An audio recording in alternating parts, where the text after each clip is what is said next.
Hello everybody and good morning to everyone who is watching wherever you are in Australia. I know a lot of our Canadian followers are not going to be following at this hour. It is why we save this and we put it on Instagram as well, so that we make sure you can all get a chance to watch this. So as you're coming in, I'll just quickly say hello. I am Edwina and I jump on here with my little friend here, Junior. My pelvis, my good old trusty pelvis. This thing has been around. My boob, my placenta, my uterus and my vagina. Baby, we have got it all here. So please, you know what I love? I love when you say hello and let me know where you're watching from as well. Let me know who you're watching with. If you've got a little baby there with you, let me know if there's any dads or support people watching. And if you have any questions at all, please pop them in the comments and I will jump into answering those for you. Now, we also on Mondays go over to another page called My Mother's Group, which we started, a few of us started this at the beginning of COVID last year. And a couple of weeks ago, I did some lives on what to do if your baby chokes. We did that as well. Oh, it still bloody breaks my heart, but we did that because very publicly a couple of weeks ago, a mum shared her story about her 1-year-old who choked on a balloon in their living room. And I did that on My Mother's Group, and a few of you have been asking on Facebook about where we can find that video. So I will either share that on Instagram, or if you'd like, I'll do another live here on Thursday morning. We might today continue to talk about all things labor, birth and pregnancy. And I am happy, if you would like it, let me know, to do again another live choking, just sort of, it won't be like the masterclass. We won't do the big whole about how to introduce solids. We'll probably just do like a quick 15-20 minute, like exactly using my little, oh, donk, head injury, my little friend here, so that I can show you exactly what to do. Particularly, would that be interesting to you guys? I sort of just want to get a feel for if that's the right thing that I could be doing for you all. Hello. Hi, Steph. Hello from Tasmania. Oh, Danielle, not long for you. Natasha, hi, Ed, 38+5. Thanks for all your lives and help with my pregnancy, watching from the Hunter Valley. Oh, my absolute pleasure. Tessa and Lulu. Oh, hello, Lulu. 6 weeks is such a lovely, lovely age. Brianna, hope you're, hi, Edwina, hope you're well. Gold Coast with my 7-month-old baby girl. Hello. I love that. Gosh, that's a lovely age too. Steph, I have a 4-month-old and she wakes around 5 times overnight. Should I always offer a feed when she wakes or try to resettle her? Steph, again, like with all of my advice, I always say there's no right or wrong way. It's about what is working for you and your family. So if like 5 times a night is quite a bit, and particularly now at about 4 months, we would expect you to be getting some longer breaks, or ideally we'd like you to be getting some longer breaks, particularly overnight. So often when I start working with people and supporting them with sleep, we focus on the night sleeps and how we can be ideally extending those night sleeps, linking those night sleep cycles, but also giving mum and dad the skills of how to resettle. So it's not that that's right or wrong. Like, I still work with lots of women as well who demand feed overnight. But if it's a bit too much for you, I definitely think that it might not be that bub nutritionally needs all those feeds. Bub just might really enjoy the comfort, and it might help bub go back to sleep and settle. However, there's lots we can do, Steph, to help you with that, including teaching you to how to support your bub to resettle at night. So does bub resettle themselves in other sleeps? Like, can they link sleep cycles? Or it sounds like they're waking every sort of sleep cycle overnight, which is bloody tough for you. It might also be looking at what are the feeds and the calorie intake like in the day, what's the activity like during the day, and it might also be combined with a little bit of a 4-month sleep regression. So I'm curious to know if she, is it a she? Yes, she had been sleeping for longer sleep cycles prior to this 4 months? Let me know all those questions. Happy if you want to send me a DM just to unpack that a little bit further. But go and have a look at our sleep program. We actually spell out exactly at what stages, how much sleep you'd be expecting them to get as a bit of a guide, and what you can do to help resettle her.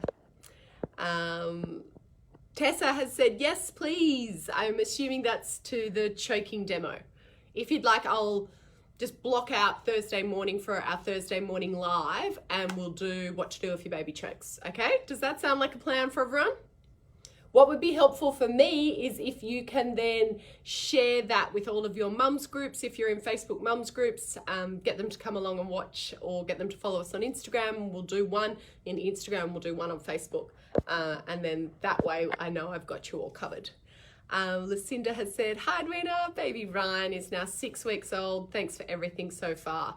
That's my pleasure, Lucinda. I hope you got some help, I know, with the feeding. I hope that was really helpful, what I sent through. Natasha, hello Natasha, I have woken up with some cold symptoms, and I've actually heard this is a really common thing at the end of pregnancy. Have you heard of that, or is it a myth? Dying to get this baby out, but have some chicken soup in the slow cooker. Is there anything I can take, cold and flu tablets, or just rest? Natasha, this is a funny thing, and I will definitely say that I see a lot of it. Sort of women will get like a little bit of a viral upper respiratory tract infection, feel really congested, feeling a bit lousy. I often, if I'm seeing friends or family or women here locally and they're due, and if they're really well and they're looking really refreshed, I'm like, no, you're not having this baby anytime soon. And again, we don't know, we don't have a crystal ball, but often it is when you start to look a bit uncomfortable, or sort of your body is really ready and sort of saying, I'm exhausted, baby, it's time for you to get out. So again, I don't think there's any strong clinical evidence around this, but I will say anecdotally, like I do definitely see that a lot of women don't feel 100% right towards the end. In terms of you having any cold symptoms, that my only worry is, please remember that you still would have to go through all of the COVID clearance. So if you have any symptoms, any fever or any of the other symptoms, I would just jump on the website and check those out, and possibly a good idea just to get a swab so that you know. But also, it's just your body's way of saying, hey, let's chill. So chicken soup in the slow cooker, couple of DVDs, couple of rom-coms, lying on the couch, get some rest, get some sleep. How many weeks are you, did you say, Natasha? I think that's your body telling you just to slow down a little bit. I think my body is also telling me to slow down a bit. If you can't see there, because I've got lip balm on, but big festy cold sores all over my lips. So we need to listen to our bodies, beautiful mums and dads. Georgie is hi from Armidale, have a 6-month-old boy. Would love a choking live. Okay, good. Because I know some people aren't on Instagram, and I know some people aren't on Facebook. I know that I love jumping on here on the birthbeat pages, but I'm stuck on my own private Instagram or Facebook. I'm not active at all. I just use it to basically talk to all my birthbeat women. Sam, my 4-month-old has a rash behind her knees. Keep moisturized or keep dry. Sam, I think you sent me a question. I'm just checking on Instagram as well. And I wanted to get back on that because you actually also mentioned on Instagram baby powder. And again, my recommendation is actually not to use baby powder for anything. So I know that we probably as babies all had baby powder, but I find as well, not only is it not particularly effective, particularly for younger babies, but it can also, it's not recommended in terms of their lungs, and sort of getting a burst of baby powder into their mouth is not ideal. So if she has a rash behind her knees, I would definitely keep it moisturized. I want to know what that rash looks like. Again, I can't give any specific medical advice because I'm not her carer, but I will say generally a lot of babies, particularly either under their arms, behind their knees, in their little creases here and around their neck, their skin can break down. Now that is from a plethora of reasons. The baby was born in, the baby was in utero, in fluid, and then when they come out, their skin can get really dry really quickly. I would talk to a pharmacist around what to use. If it is possibly eczema, again, you'd need your GP to have a look at that, or get a pharmacist to have a look at it. It might need a little bit of steroid cream. Ideally not. We don't want to be introducing anything that we don't need to Bubba's beautiful new and young skin. But I really like some products like Mugu, or just looking at something as natural and organic as possible. Keeping dry often isn't the way, but it does depend a bit on the rash. The biggest thing is, after having a bath or a shower with them, just ensuring that all those areas are dried properly, so they're not remaining wet, because that's often when we'll see skin breaking down. So particularly for newborns, we see that quite a bit. Kate has said, hi Edwina, 37 weeks pregnant and due to be induced at 38 because I've been told my baby is measuring very, very big. Any tips for a positive induction experience? Yes, Kate. Now, Kate, are you part of our online program? I feel like your name is familiar. I'm hoping you are, because I would recommend that you go to the tips and tricks on the side banner, where we've actually got a specific video there. It goes for about 45 minutes and it's all around ways to have a positive induction and things that you can be doing. Lots and lots of our women have used that. Lots and lots of our women have had inductions, and just by using those tips have had a much more positive experience. And then because you don't want to go into labor not knowing what to expect, and the induction process can make it a lot more intense because you haven't had that natural buildup of all of the natural oxytocin and natural endorphins and all those feel-good hormones. I will also say, Kate, please, you need to feel really comfortable with that decision and that plan. Speak to your GP, obstetrician or midwife, whomever is talking about the induction, because we also know that in terms of ultrasound, it is just a guide on the baby's size. So I know if baby is really big, it is, you know, sometimes the safe and the right decision to make, but just really be aware and open to the fact that bub might not be as big as the ultrasound says. It is a little bit of a guide, but usually, like I have to say, if they're inducing because of size, they have a very clear indication. So just checking you feel 100% cool with it. Again, send me a DM, or if you are part of our online program, send me a message and I will answer that for you in the online program. But yes, there is a lot you can be, I'm sure you are part of it, there is a lot you can be doing. So for everybody who's watching, if you are facing an induction or you're preparing for an induction is what I should say, there is a lot you can be doing to make sure that it's a more positive experience, not that sort of full on into labor and you don't know what to expect, because that can be a bit stressful for you. And it can be really full on for you and the baby. Steph, she generally does during the day link sleep cycles. She was good until up until a week ago. Steph, I suspect, that you're actually going through the 4-month sleep regression. If she was linking her sleep cycles, and this is just something that she's going through at the moment, then if she wasn't requiring 5 feeds a week ago, I would say you're definitely going through the 4-month sleep regression.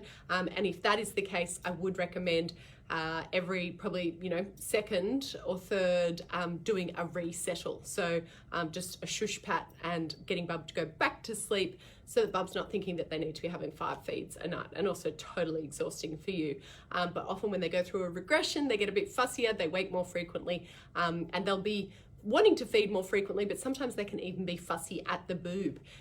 Go and have a look at our latest blog. It is all about the 4 and 8, and actually there's multiple sleep regressions, but all about sleep regressions. 4-month sleep regression is just the most common one.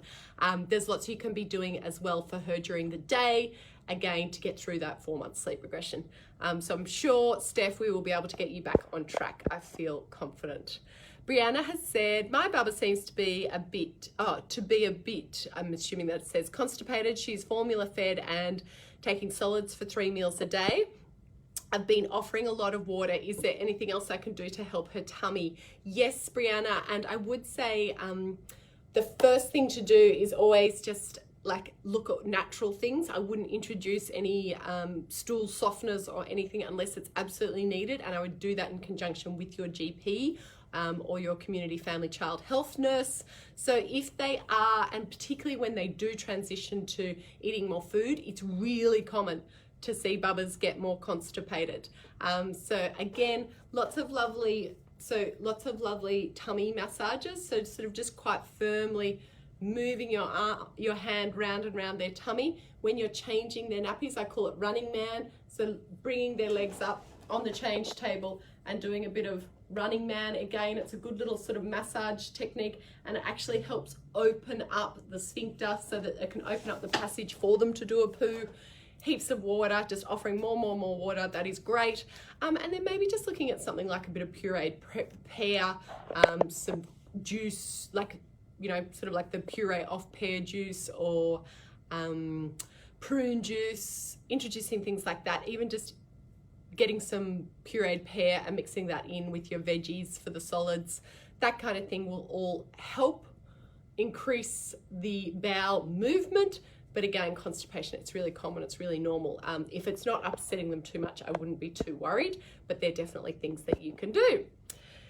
Hello. Hi, Carly. Chantel. Hi, Edwina. My baby is 3 weeks old.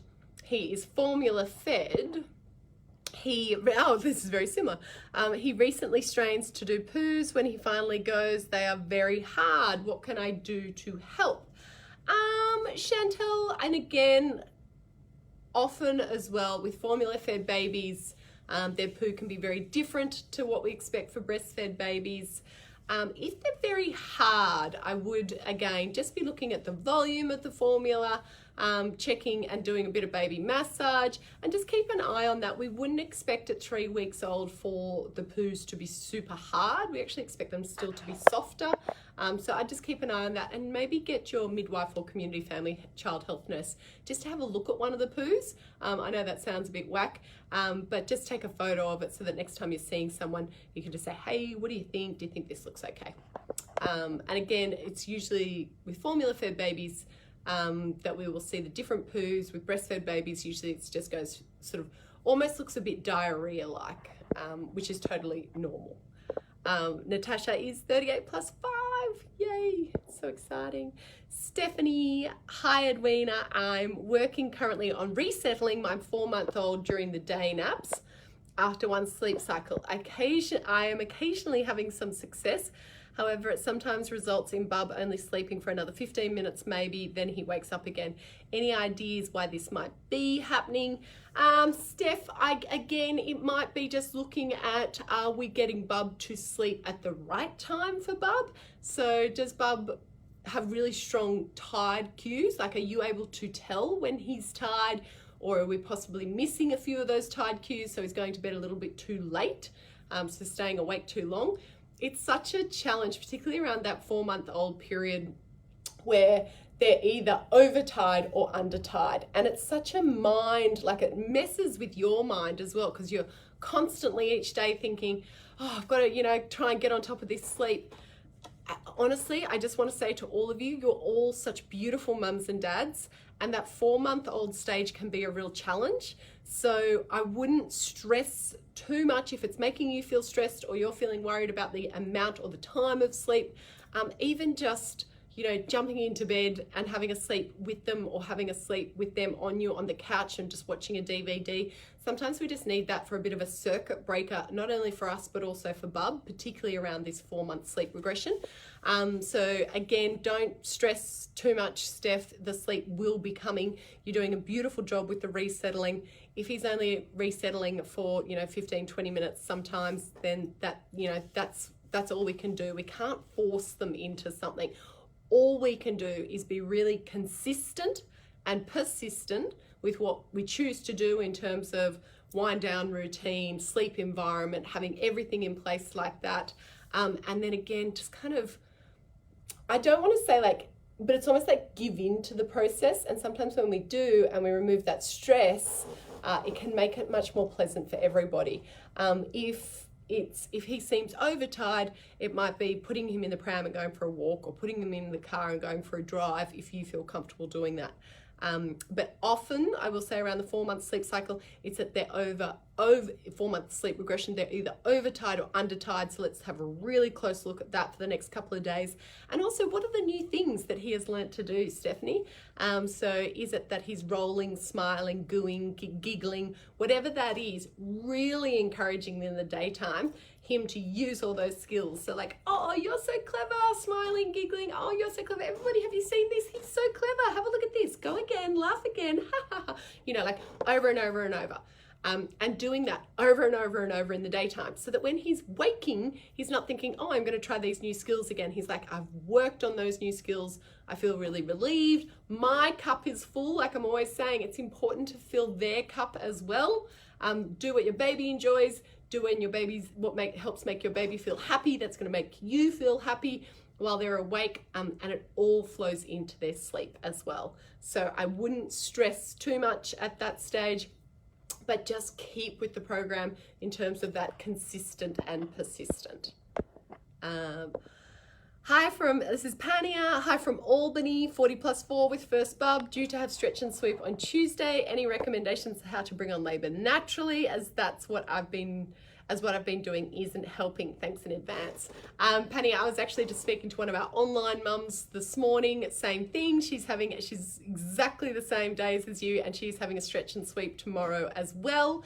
And she's feeling very anxious about it. So the advice that I gave to her, and the advice that I give, particularly if you feel like you've tried everything in terms of naturally going into labor, so that includes increasing oxytocin. When I say increasing oxytocin, that's the hormone of love. It's what we produce when we have sex. Men and women produce it, but you might not be feeling like having sex at the moment. Often when you're overdue, that's not something you're feeling like.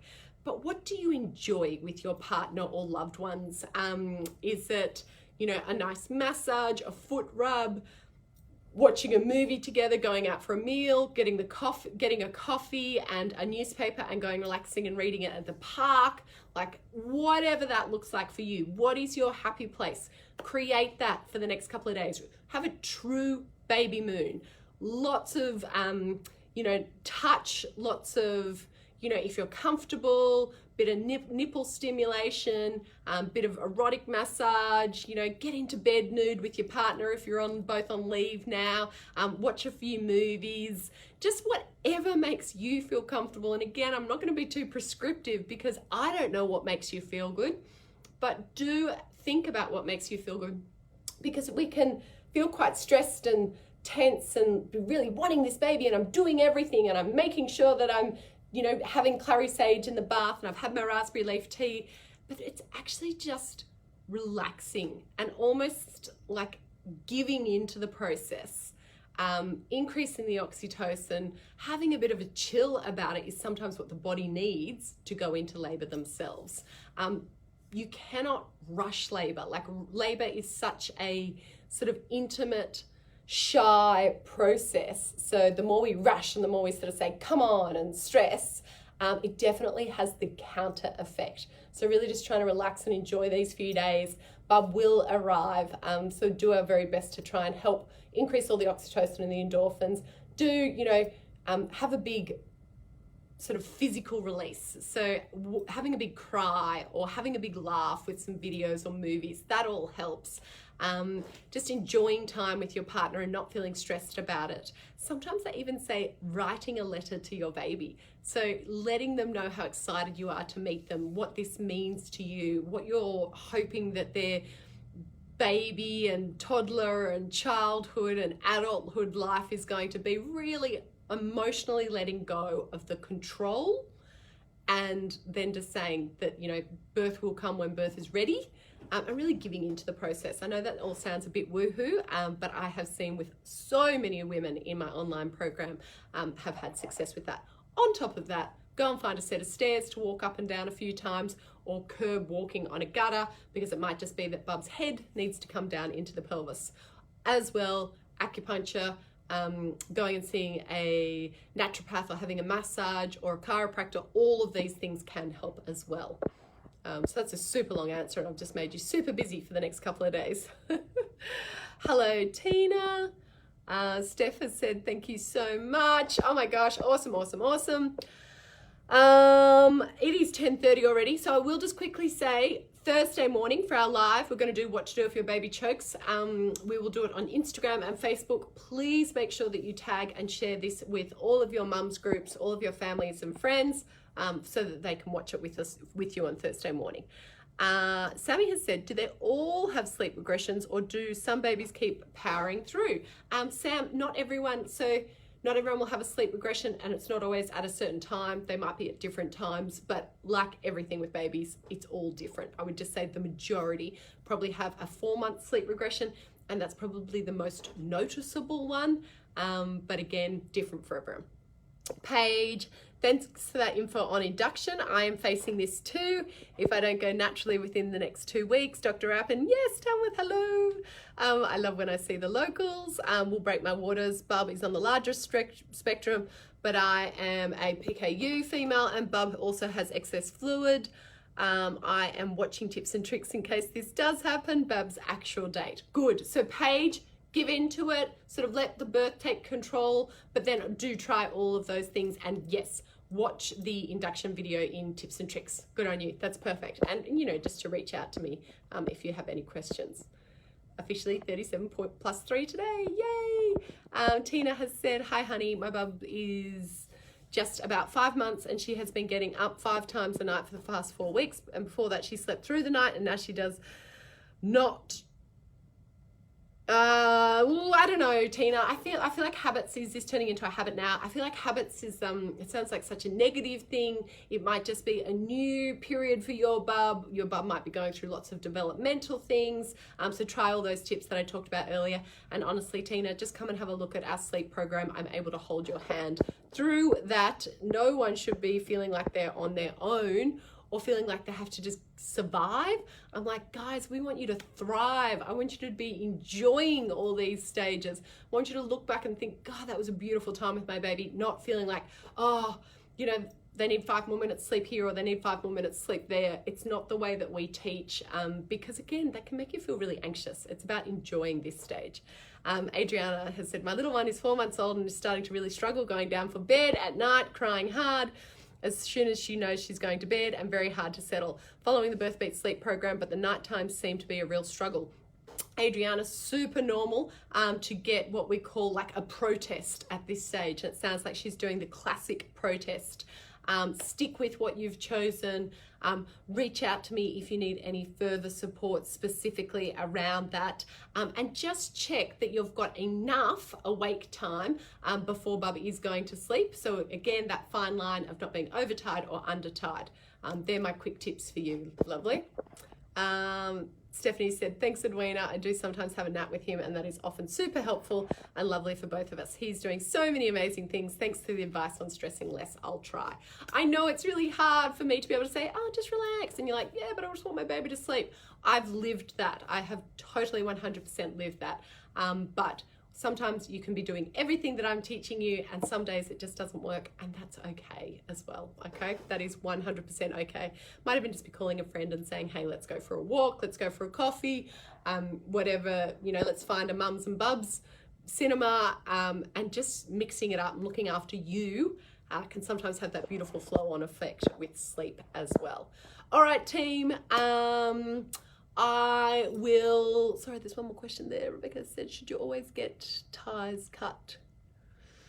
Do you mean tubes cut? I don't know, Rebecca. Sorry. Let me know what you mean about that one, and I'll answer it for you. I will see you all on Thursday, and I will be over in Instagram stories answering any of your questions as well today. All right, talk soon. Bye.